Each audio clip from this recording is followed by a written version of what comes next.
Vous savez, quand nous lisons la Bible, nous voyons des fois comment est-ce que Jésus prend le temps pour parler, pour enseigner les gens, pour leur expliquer humainement comment fonctionne le royaume de Dieu pour qu'ils puissent comprendre. Puisque s'il parlait toujours vraiment en utilisant des termes spirituels, ils ne comprendront pas. Alors il leur parle pour leur faire comprendre. Ici, on nous parle d'un jeune homme. Ce jeune était riche. Il avait beaucoup de biens. Il avait beaucoup de biens. Et ayant suivi Jésus, il a écouté tout ce que Jésus-Christ disait. Laissez venir à moi les petits enfants, car le royaume de Dieu est pour eux et pour ceux qui leur ressemblent. Alors c'est comme ça que ce jeune homme est venu dire à Jésus-Christ, Seigneur, que dois-je faire pour hériter le royaume de Dieu? Même nous aujourd'hui, nous pouvons le faire aussi. Mais heureusement qu'ici, à l'église, nous savons qu'à partir du moment que nous avons accepté Jésus-Christ, nous sommes devenus enfants de Dieu. Amen. Alléluia. Amen. Notre cadre a changé. Amen. Nous avons laissé le cadre ancien et nous avons construit le cadre nouveau. Nous sommes devenus de nouvelles créatures. Notre corps est devenu le temple de Dieu. Le Saint-Esprit habite en nous et les anges nous accompagnent pour que nous puissions accomplir l'œuvre de Dieu. Ils combattent, ils détruisent les œuvres du diable. Et nous avons la puissance d'en haut. Et nous sommes des citoyens célestes. Alléluia. Ah, je pensais que vous alliez m'accompagner. Nous sommes des citoyens célestes. Alléluia. Et rien ne peut nous arrêter. Alléluia. Et Dieu nous a donné, Jésus nous a donné sa puissance, son autorité, son pouvoir pour détruire les désastres. Pour arrêter les désastres. Là où le monde dit que ça ne va pas, mais quand nous arrivons, vous ne savez pas celui qui habite en moi. Hein? Moi, je suis enfant de Dieu. Alléluia. Parce que j'arrête, toutes ces choses-là doivent s'arrêter. Nous sommes enfants de Dieu. Amen. Je le crois. Et je crois que partout où je vais, le Saint-Esprit qui habite en moi se manifeste. Ou des fois, il me dit, Gilbert, je suis là, mais regarde seulement. Écoute seulement, ne dis rien. Amen. Et des fois, il me dit, dis quelque chose. Et moi, je vais agir. Parce que Dieu n'attend que nous disions quelque chose. Dieu agit selon notre foi. Si tu as une foi comme ça, il va agir aussi dans cet espace-là. Mais si tu as une foi grande comme ça, il va agir aussi dans cet espace-là. Alléluia. Et ce garçon est venu demander à Jésus-Christ, sûrement, il s'attendait vraiment d'avoir une réponse qui lui fera du bien. Mais Jésus lui dit, si tu veux hériter le royaume des cieux, va vendre tout ce que tu as. Non, d'abord il commence. Il faut obéir, il faut croire, il faut pratiquer la loi. Et il dit, oui, je pratique la loi dès ma naissance. Et j'obéis à la parole. Je respecte mes parents. Je fais tout ce qu'ils me disent. Et Jésus les regarde, il dit, oui, si, c'est vrai, ça se voit vraiment que tu es un jeune juif. Un jeune israélite. Alléluia. Parce qu'il connaissait la loi. Et il a répondu, Jésus-Christ, selon la loi. Mais Jésus-Christ lui dit, il te manque quelque chose. Mais qu'est-ce qu'il me manque encore? Parce que dès ma naissance, je pratique le commandement de Moïse. Mais qu'est-ce qui me manque encore? C'est les désirs de la chair.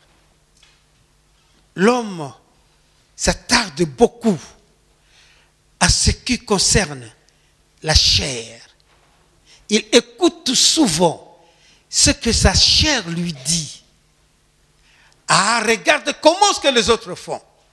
Toi aussi tu peux le faire. Il oublie son identité d'être enfant de Dieu.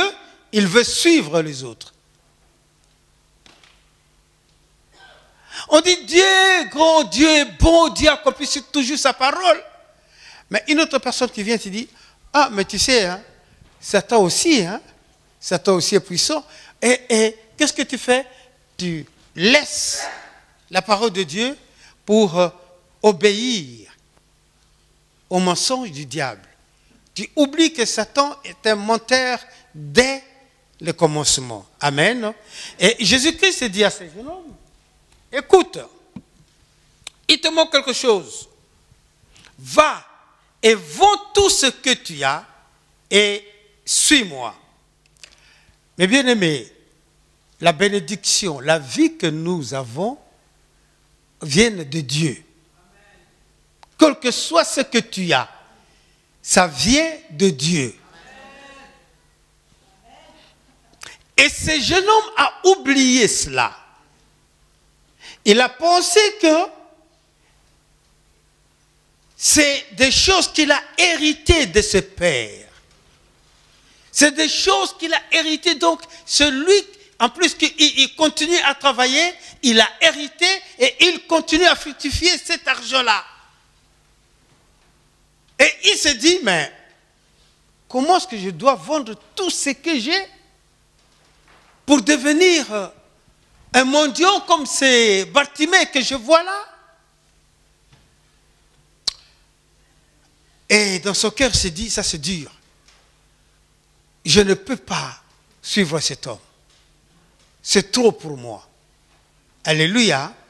Mais Jésus-Christ voulait son bien. Nous avons dit ici que Dieu veut nous bénir. Dieu veut nous guérir.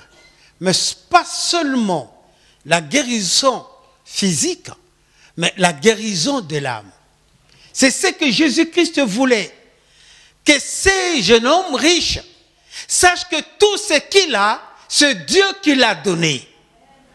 Et Jésus-Christ ne veut pas que nous soyons des mendiants.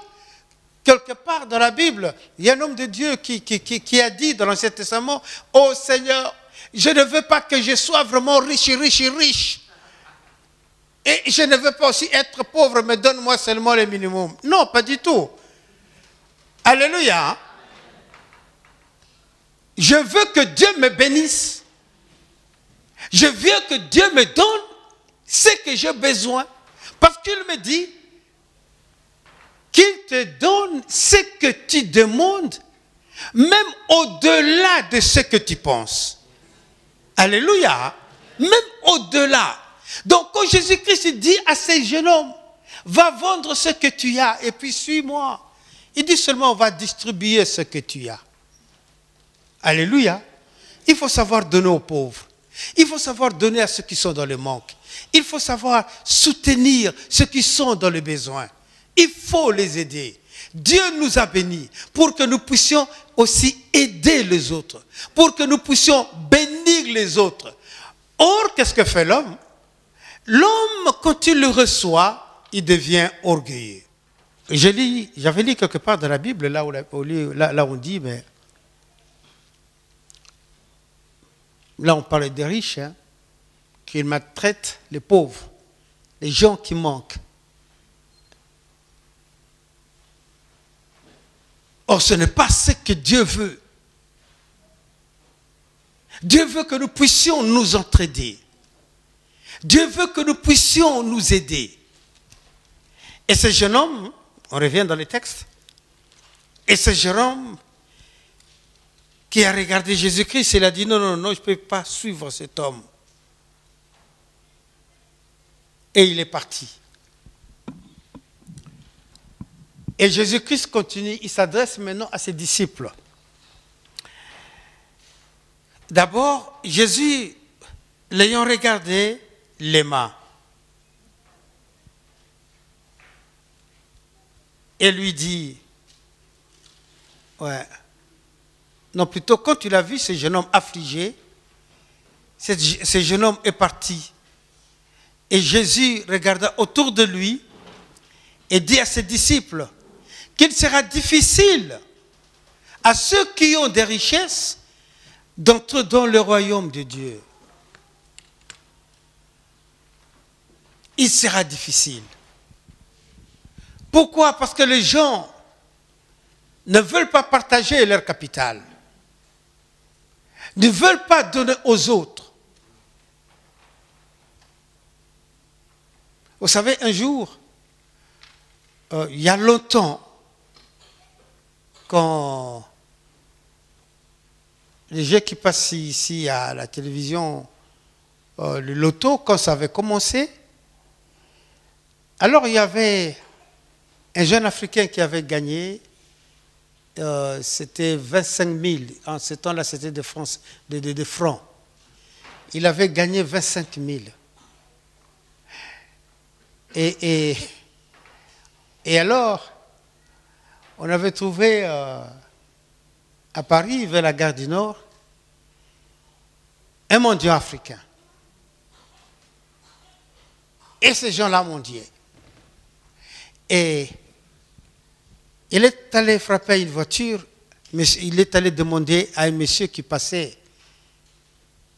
Et le monsieur lui a dit, mais écoute, il y a un Africain qui a gagné 25 000, tu ne peux pas aller le demander. Mais pourtant, il a des biens. Mais il ne veut pas partager. Nous devons aider les autres. Alléluia. Nous devons nous soutenir.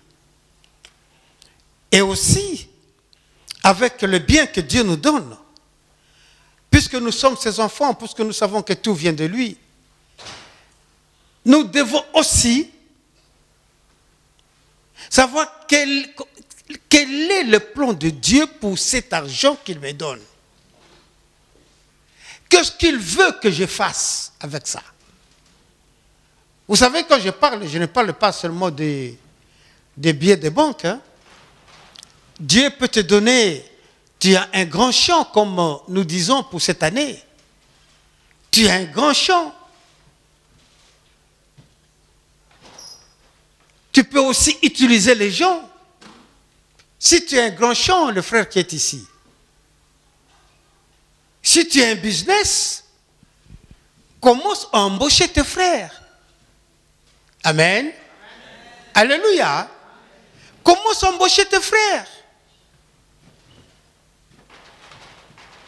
Si tu as une société de transport, tu as beaucoup de camions. Mais regarde ici à l'église, ici il n'y a pas de chauffeurs qui n'ont pas de travail.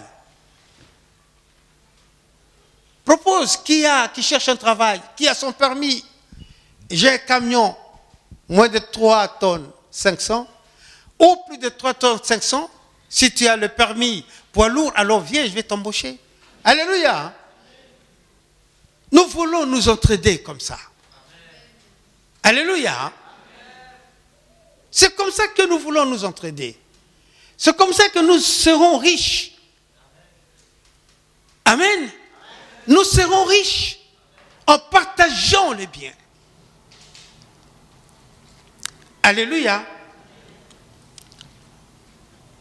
Je disais il y a longtemps que nous voulons à l'église qu'il y ait de bouchers, qu'il y ait de boulangers, qu'il y ait de pâtissiers. Alléluia. Et nous dirons, tous les membres de l'église, vous irez acheter du pain dans cette boulangerie. Alléluia. Si on a un frère mécanicien aussi, on dira, vous allez amener votre voiture dans ces garages-là. Ce n'est pas faux. Nous voulons que notre frère soit riche.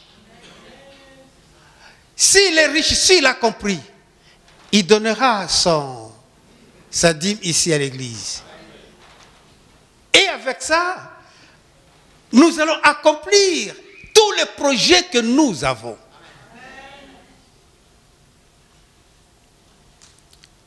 Vous savez, Dieu avait dit à Gédéon, on l'a dit cette semaine, Gédéon, vaillant guerrier, c'est toi qui vas délivrer ton peuple. Non, je ne suis pas vaillant. Mais non, mais regarde, je suis d'une famille vraiment pauvre, on n'en est rien. Dieu dit, mais écoute, tu vas délivrer Israël avec le peu que tu as. Alléluia. Qu'est-ce que tu as entre tes mains? Dieu veut multiplier cela. Alléluia. Dieu veut multiplier cela. Il veut seulement que tu ouvres ton cœur. Qu'il dise, Seigneur, je reconnais que c'est toi qui m'as béni.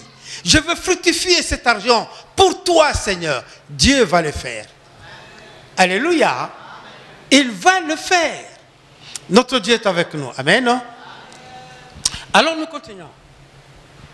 Jésus, regarde ses disciples, il leur dit qu'il sera difficile à ceux qui ont des richesses d'entrer dans le royaume de Dieu.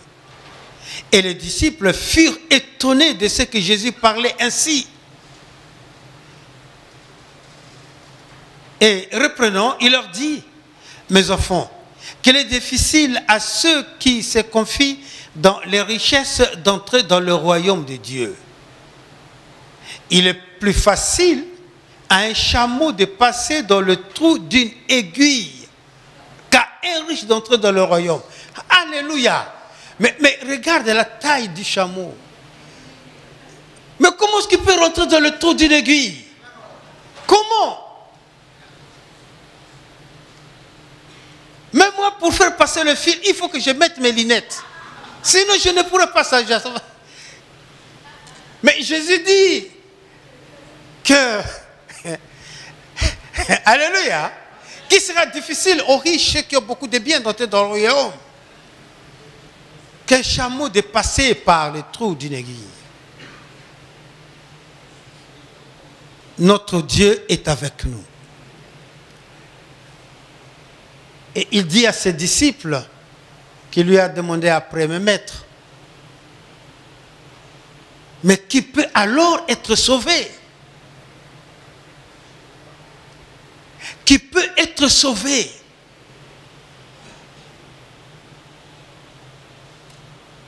Nous n'avons pas assez de biens, mais on hausse les épaules.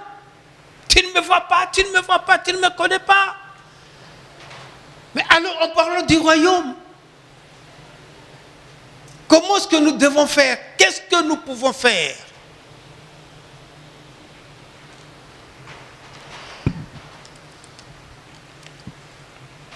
Dieu qui est avec nous, il va accomplir sa parole. Amen. Parce qu'il nous aime. Nous avons dit au début que Dieu a tant aimé le monde qu'il a donné son Fils unique afin que quiconque croit en lui ne périsse point, mais qu'il ait la vie éternelle. Et la prédication d'aujourd'hui, je l'ai nommée « Comment s'approprier des ressources divines ». Comment est-ce que nous pouvons nous approprier de ressources divines? Comment est-ce que tout ce que Dieu a préparé, car il a tant aimé le monde, il a envoyé son Fils, afin que toute personne croit en lui ne périsse pas, mais qu'il ait la vie éternelle. Alors, toutes ces richesses que Dieu a préparées, comment est-ce que nous pouvons nous les approprier? Comment est-ce que nous pouvons nous réjouir de ça? Comment est-ce que nous pouvons nous lever pour montrer au monde que nous sommes enfants de Dieu? Nous ne parlons pas seulement des richesses, hein, mais nous parlons de toute bénédiction que Dieu a préparée pour nous. Amen. Hein? Et c'est comme ça que nous avons commencé, que ce n'est pas seulement la guérison spirituelle, mais plutôt physique, mais c'est la guérison spirituelle. Et quand nous parlons de bénédictions, nous ne voyons pas seulement les bénédictions physiques, mais nous voyons les bénédictions spirituelles. Amen. Et comment est-ce que nous pouvons nous approprier de ça? Ces jeunes riches, ils n'avaient pas compris. Il était abattu, il a dit, ah non, je ne peux pas suivre. Si je suivais Jésus, alors je serais comme ce mendiant-là. Il n'a pas compris que la source de toute bénédiction vient de notre Dieu. Amen. Alors j'ai noté, pour que nous nous approprions des ressources que Dieu a préparées pour nous, nous devons d'abord nous purifiés de tout péché commis dans la chair. Le péché nous empêche que nous soyons, que tu sois un canal de bénédiction. Que tu sois celui que Dieu veut passer pour aller bénir son peuple. Donc le péché de la chair fait que ta prière ne puisse pas être agréée par Dieu. Donc nous devons d'abord nous purifier.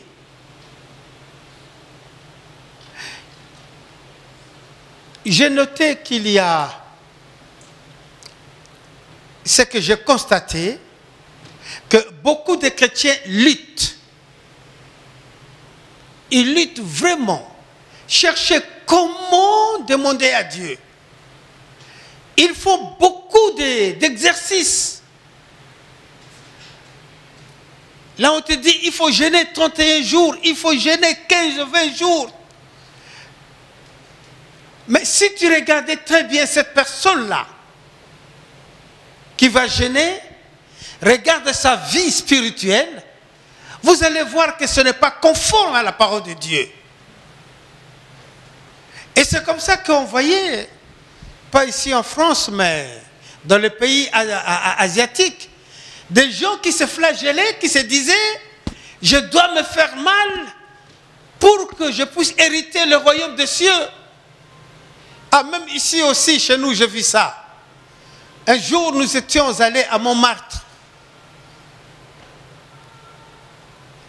Et nous avons vu des gens qui étaient sur la rue, monter les escaliers à genoux pour dire que je fais la pénitence, pour que si je montais comme ça, arrivé là-haut, Dieu va me pardonner. Waouh! Quelle tromperie! Nos péchés ont été effacés par le sang de Jésus-Christ. Alléluia! Ce n'est pas quand tu montes les escaliers jusqu'au bout là-bas que tes péchés seront pardonnés. Non, pas du tout. Mais si tu croyais que Dieu a envoyé son Fils, qui a accepté de souffrir, de mourir pour toi, il a été cloué pour toi, et son sang qui fut coulé a effacé tes péchés à l'instant même. À l'instant même, tes péchés sont pardonnés. Alors encourage ton frère. Dis-lui, puisque tu crois en Jésus, est-ce que tu sais que tes péchés sont pardonnés? Oui. Parle un peu à ton frère. Pose-lui la question. Encourage-le. Encourage-le. Il faut qu'il le sache. Alléluia. Il faut qu'il sache qu'il est enfant de Dieu.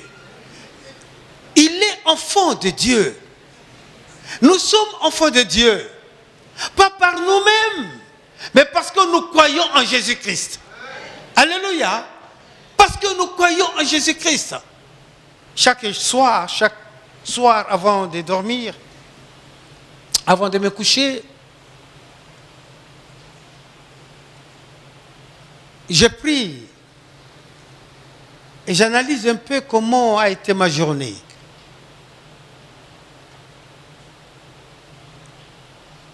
Et si je voyais qu'il y a quelque chose qui clochait, je dis, Seigneur, pardonne-moi. Alléluia. Confesse ton péché, dis-lui, Seigneur, pardonne-moi.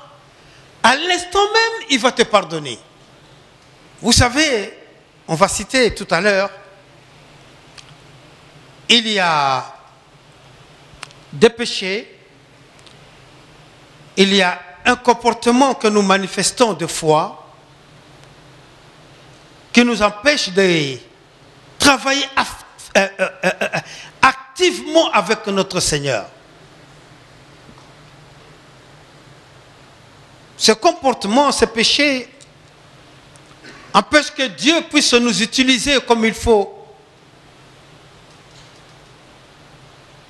empêche que nous puissions faire l'évangélisation comme il faut.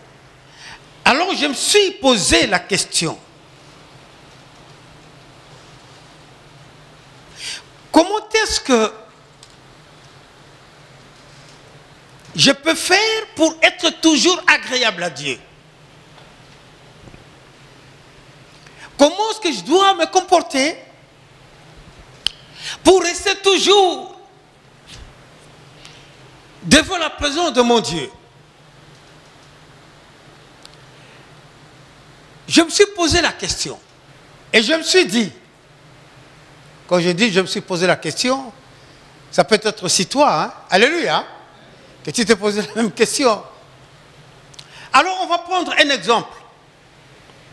Il y a un homme de Dieu qui se dit, mais il y a quelque chose que je veux comprendre. Pourquoi? Parce que ses disciples, plutôt les membres de son église, sont venus. Ce pasteur était bouddhiste. Alors la plupart des membres de son église étaient bouddhistes aussi. Alors vous savez, même ici, hein, si vous allez dans les magasins, vous allez voir qu'il y a des Bouddhas partout dans les magasins. Et quand tu viens, on te dit il faut toucher Bouddha. Et tu touches Bouddha. Et des fois on dit il faut tourner le rouleau. Et tu es là depuis le matin. Tu tournes, tu tournes, tu tournes, tu tournes, tu continues à tourner.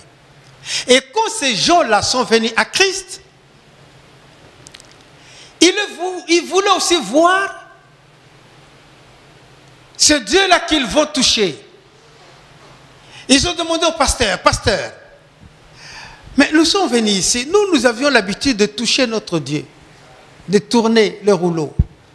Nous avions l'habitude d'apporter toujours des fruits, enfin qu'ils mangent, mais ils ne mangent pas, ça pourrit là.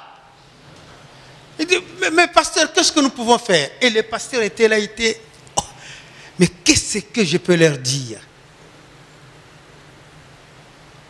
Il lui a encore dit, si chez moi je n'ai pas de Bouddha, mais chez Didier il y a le Bouddha. Donc je peux aller chez Didier, je veux tourner son rouleau. Alors pasteur, mais quelle est l'adresse de ton Dieu pour que nous puissions aller aussi vers lui, les toucher, les parler? Et le pasteur a dit, bon, d'accord, je vais vous répondre. À l'instant même, il est entré en contact avec Dieu, avec Dieu. Il a commencé à demander, Seigneur, bon, écoute, moi je vais aller demander à Adam. Parce qu'Adam, c'est la première personne qui parlait avec Dieu. Et il a dit, Monsieur Adam, n'est-ce pas Dieu descendait toujours pour parler avec toi? Il dit, oui. Oui, il venait toujours me parler. Mais au fait alors, Adam, quelle est l'adresse de Dieu? Je vais aller le voir. Adam dit, ah, son adresse vraiment, je ne te mens pas, je ne connais pas. Il dit, mais comment? Tu ne connais pas? Il dit, non, je ne connais pas. C'est que je sais seulement celui qui venait. Et il s'est rappelé et dit, ah, il y a quelqu'un qu'on appelle l'ami de Dieu. Il s'appelle Abraham. Et il est allé voir Abraham. Père Abraham, c'est toi le père de la foi. Mais dis-moi, quelle est l'adresse de Dieu? Abraham lui dit, c'est vrai, Dieu est là, mais c'est que moi je sais seulement, quand je levais un lieu pour l'adorer, un autel, et il était là, il a grillé mon sacrifice.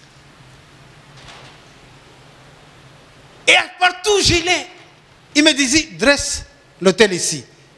Et je dressais l'autel. Et il était là. Mais en ce qui concerne vraiment son adresse, je ne connais pas. Il dit, ah, même toi tu ne connais pas. Mais c'est ton ami. Il dit, mais non, mais je ne connais pas son adresse. il dit, bon, qui puis-je encore aller voir? Il dit, ah oui, Moïse. Je sais que ce que Dieu a fait avec Moïse. Je sais que Dieu avait parlé à Moïse alors qu'il était à la montagne, il y avait le buisson ardent et Dieu lui parlait. Donc sûrement Moïse doit connaître. Il veut voir Moïse. Moïse me dit, moi, quelle est l'adresse de Dieu? Moïse dit, vous savez ce que moi je sais seulement. Il m'avait dit, alléluia, de construire l'arche. Et quand je construis le tabernacle, et la journée, il était là. Sa présence se manifestait sous forme de nuée. Il était là. Et la nuit, c'était la colonne de feu qui était là, qui nous conduisait. Et il nous conduisait partout. Mais vous savez, un jour, les enfants d'Israël ont désobéi. Ils n'ont pas écouté sa parole. Et c'était devenu difficile pour moi. Mais moi, je ne suis pas rentré à Canaan. Il dit, mais alors, mais qui peux-je alors encore demander? Il court, il va voir Salomon. Salomon, au fait, c'est toi qui as construit les temples. Tu l'as orné. Tu as tout fait. Alors Salomon me dit, moi, quelle est vraiment l'adresse de Dieu? Je vais aller le voir. Salomon lui dit, oui, ça ne s'arrête pas seulement à ma construction. Dieu m'a dit, s'il y avait la malédiction, si quelqu'un était malade, si on avait des problèmes, qu'on vienne ici dans ce temple-là, crier, il va nous répondre. Qu'à toute personne qui viendra, même s'il n'est pas d'Israël, s'il venait prier ici, Dieu va lui répondre. Et dit, mais alors, mais où est le temple? Il dit, ah, mais tu ne sais pas, mais il y a longtemps, le temple a été détruit. Oh, et fatigué, découragé, il dit, bon, je ne sais plus quoi faire. Et il se rappelle, il dit, non, il y a quelqu'un qui avait dit, c'est lui qui a préparé le chemin. Il s'appelle Jean-Baptiste. Alléluia. Il dit, sûrement lui, il connaît. Parce que celui qui a dit, voici l'agneau de Dieu qui ôte les péchés du monde. Amen. Donc lui, il doit connaître, puisqu'il a reconnu que c'est lui, l'agneau de Dieu. Et il va voir Jean-Baptiste. Jean-Baptiste, mais dis-moi, quelle est l'adresse de Dieu? Puisqu'il faut que je donne la réponse aux fidèles de l'église. Et Jean-Baptiste lui dit, oui, c'est vrai, j'avais eu la révélation que c'est lui l'agneau de Dieu qui ôte les péchés du monde. Que si tu as un problème, tu vas l'avoir. Puisque c'est lui, le Fils de Dieu. C'est lui qui a été promis. C'est lui. Donc, l'adresse de Dieu, c'est vraiment, si tu veux la voir, il faut voir Jésus. Et dit, bon d'accord, Jésus. Mais qu'est-ce que tu me dis? Jésus a été arrêté. Jésus a été crucifié. Et il a été enterré. Et le troisième jour, il est ressuscité. Mais après, il est parti. Oh, mais au fait, il avait dit à ses disciples que je vous enverrai le Saint-Esprit. Alléluia. Et quand il viendra, il habitera en vous. Et il a compris que le jour de la Pentecôte, le Saint-Esprit est descendu. Et tous les disciples étaient remplis du Saint-Esprit. Ce qui veut dire que celui qui croit en Jésus-Christ, il devient l'adresse de Dieu. Acclamons le Seigneur notre Dieu. Alléluia. Celui qui croit en Jésus-Christ devient l'adresse de Dieu. Donc il ne faut pas aller chercher ailleurs. Il ne faut pas courir quand on te dit, venez là-bas, il y a un tel prophète. Il ne faut pas aller parce que c'est toi, L'adresse de Dieu, c'est toi. L'adresse de Dieu, c'est toi. Alléluia. Que celui qui veut rencontrer Dieu, s'il ne connaît pas Dieu, alors aide-le. Accepte le Seigneur Jésus-Christ comme ton Seigneur Sauveur unique. Alléluia. Et ton corps deviendra le temple de Dieu. Alors dis à ton frère, est-ce que tu as accepté Jésus-Christ comme ton Sauveur et Sauveur unique? Comme ton Seigneur et Sauveur unique? Pose-lui la question. Est-ce que tu l'as accepté? Puisque tu l'as accepté, sache que Dieu habite en toi. Alléluia. Dieu habite en toi. Donc il ne faut pas aller chercher ailleurs. Et garde cette relation-là. Garde cette relation que tu es enfant de Dieu. Et alors, comme nous avons dit au début, oui, comment nous approprier des ressources de Dieu. Et puisque ton corps est le temple de Dieu, puisque tu sais que si on veut chercher Dieu, l'adresse c'est toi. Ce qui veut dire, tout ce que Dieu a préparé, alléluia, sont à toi. Est-ce qu'on peut acclamer le Seigneur notre Dieu? Tout ce que Dieu a préparé sont à toi. Il les a préparés pour que tu bénéficies de cela. Oh, que notre Dieu est bon. Alléluia. Mais c'est que nous devons faire très attention. J'ai dit tout à l'heure le péché qui empêche l'homme vraiment d'atteindre le niveau que Dieu veut qu'il puisse atteindre. Le péché de la chair que nous devons nous débarrasser de cela. Je vais commencer par la haine. Puisque tu es le temple de Dieu, puisque Dieu habite à toi, alors il faut te débarrasser de la haine. Lisons dans Matthieu chapitre 6.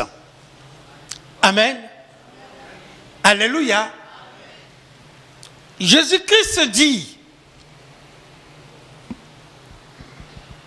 si vous pardonnez aux hommes leurs offenses, votre Père Céleste vous pardonnera aussi. Mais si vous ne pardonnez pas aux hommes, votre Père ne vous pardonnera non plus vos offenses. Alléluia. C'est pourquoi, frères et sœurs, il ne faut pas être rancunier. Il faut pardonner. Alléluia. Quel que soit le mal qu'on t'a fait, il faut pardonner. Notre Seigneur qui est avec nous, il va nous conduire. Il y avait à l'époque où en Chine, les gens commençaient à prier. Il y a un pasteur qui était avec ses enfants, alors que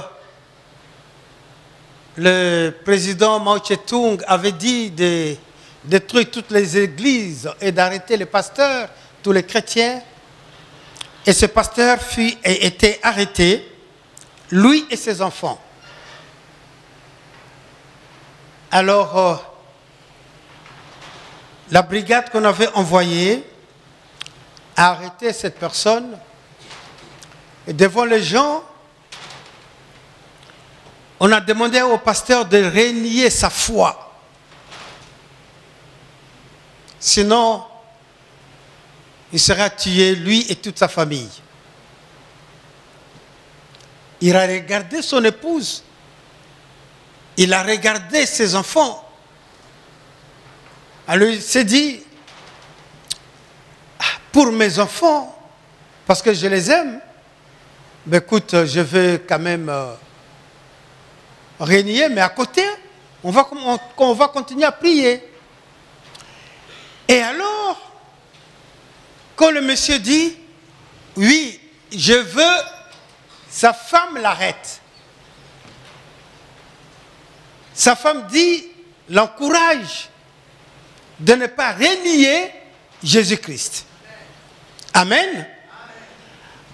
Alors, on a creusé un trou.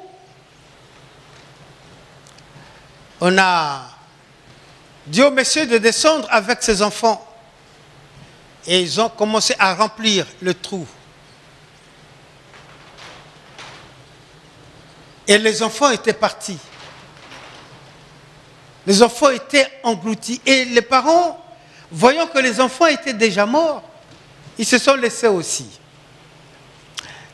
Mais on nous raconte, on dit que tous les gens qui ont participé à ce qui s'était passé,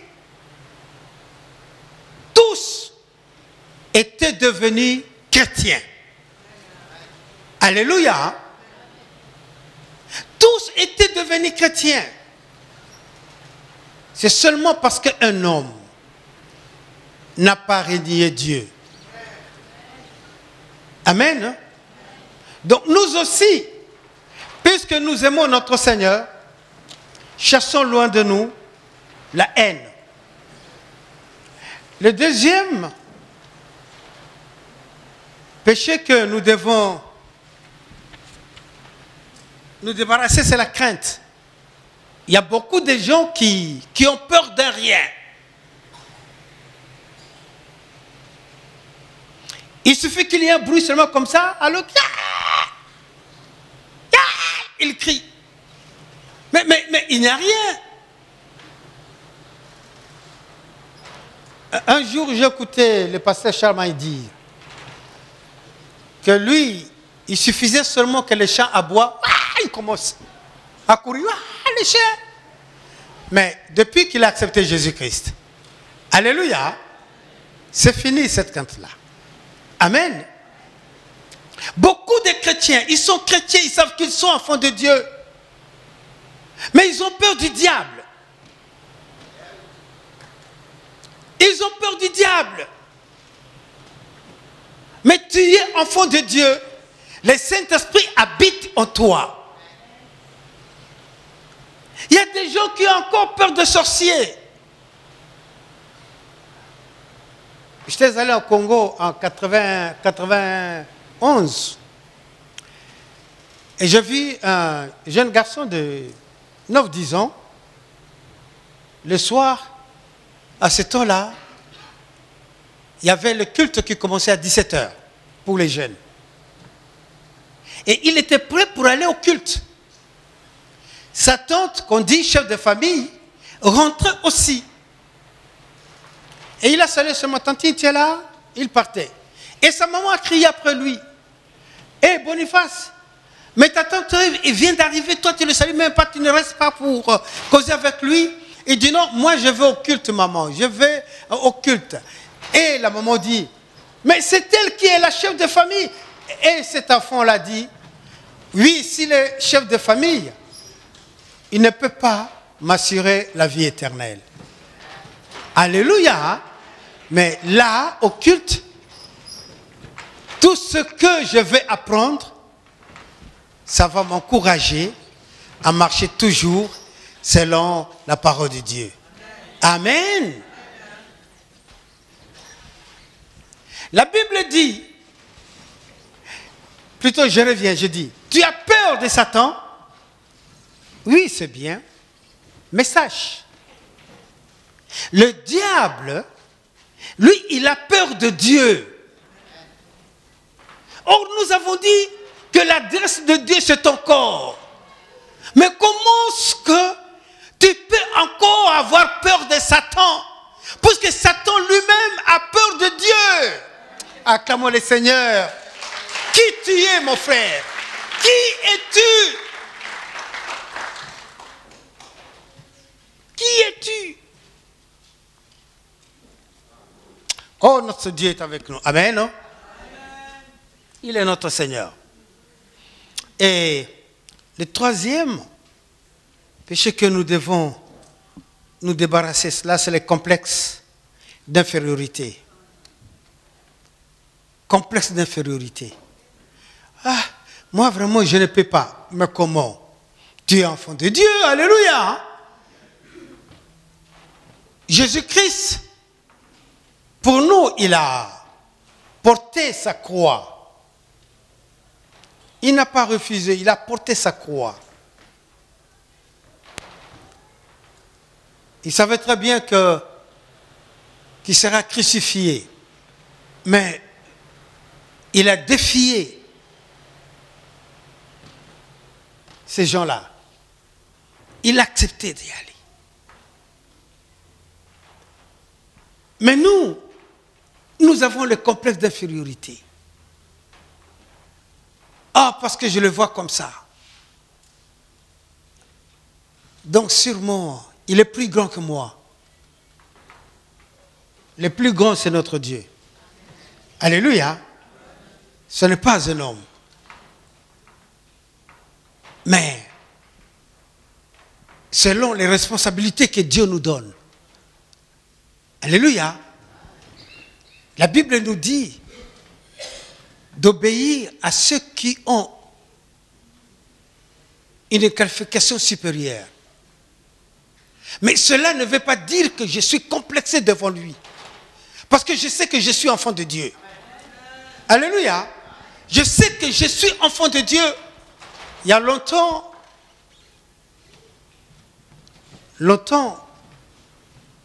le pasteur Bénin avait pour comptable les comptables de Bush, le père, donc des États-Unis. Alors il avait pris comme, puisqu'il était chrétien, celui qui était devenu comptable de Bénin Hill. Alors les journalistes sont allés demander à Bénin, mais comment est-ce que toi tu prends un expert, un comptable d'État pour qu'il soit ton comptable? Et la réponse de Bénin, c'était quoi? Il dit, ben oui. Vous savez que ce soit les comptables, que ce soit l'ancien président, s'il partait aujourd'hui, c'est moi qui viendrai faire l'office. Alléluia. C'est moi qui viendrai. Donc j'ai droit que ce comptable-là vienne servir dans les ministères. Alléluia. Ne soyons pas complexés, frères et sœurs. Je ne dis pas qu'il faut désobéir. Non, pas du tout. Mais ne soyez pas complexés. Amen. Et le quatrième, c'est la culpabilité. Il ne faut pas continuer toujours à te culpabiliser. Tu sais, des fois, tu vas chercher loin.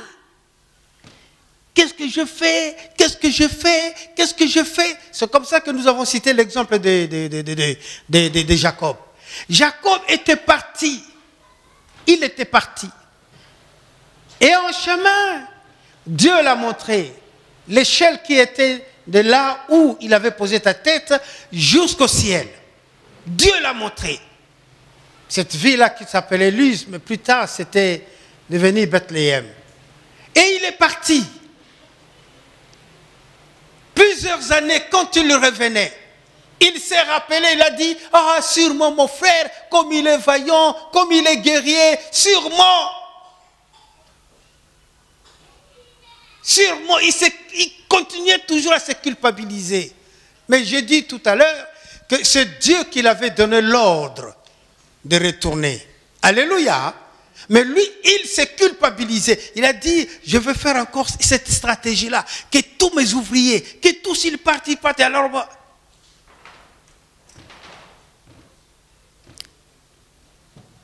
ne faisons pas cela. Alléluia. Il ne faut pas continuer à te culpabiliser.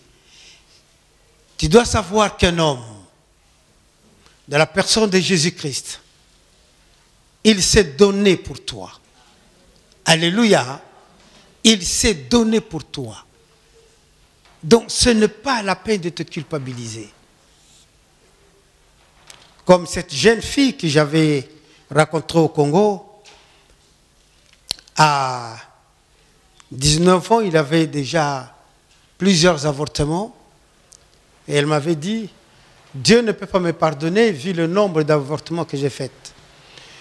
Je lui ai dit, Dieu a dit, si tu te repentais sincèrement, et si tu ne revenais plus à ces choses, la cause de ces grossesses, si tu ne revenais plus à ces choses-là, sache que Dieu, qui t'a pardonné aujourd'hui, alléluia, il t'acceptera toujours. Amen. Donc, ce qui veut dire, dans ce que nous avons cité, mes frères et sœurs, ne condamne pas ton prochain. Ne condamne pas ton frère. Il ne faut pas aller toujours être celui qui vient dire, oh mais oui, tu sais. Non, pas du tout. Nous sommes de nouvelles créatures. Dieu habite en nous. Alléluia. Et c'est lui qui nous conduit. Que toute la gloire lui revienne.